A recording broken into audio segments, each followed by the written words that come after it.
পৃথিবীতে সব থেকে বড় কি বলতো? পৃথিবীতে সব থেকে বড় হচ্ছে সাপ। না, তুই ভুল বলেছিস। পৃথিবীতে সব থেকে বড় হলো মহাদেব। না, পৃথিবীতে সব থেকে বড় হচ্ছে পর্বত। পৃথিবীতে সব থেকে বড় হচ্ছে হনুমান। আমার মনে হয় পৃথিবীতে সব থেকে বড় হচ্ছে রাম। পৃথিবীর সব থেকে বড় জিনিস হলো বোতল। আমি সেটা প্রমাণ করে দেবো। সাপ যদি সবচেয়ে বড় হতো তাহলে মহাদেবের গলায় ঝুলি রাখতে পারতো। মহাদেব যদি বড় হতো তাহলে কি পর্বতের মাথায় চেপে ধ্যান করতো? পর্বত যদি বড় হতো তাহলে হনুমান কি করে এক হাতে করে পর্বতকে নিয়ে গেল? হনুমান যদি বড় হতো তাহলে রামকে কেন প্রণাম করতো? রাম যদি সবচেয়ে বড় হয় তাহলে বোতলে কিভাবে ঢুকে?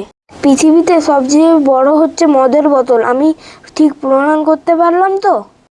যেহেতু রাম বোতলের মধ্যে পাওয়া যায়।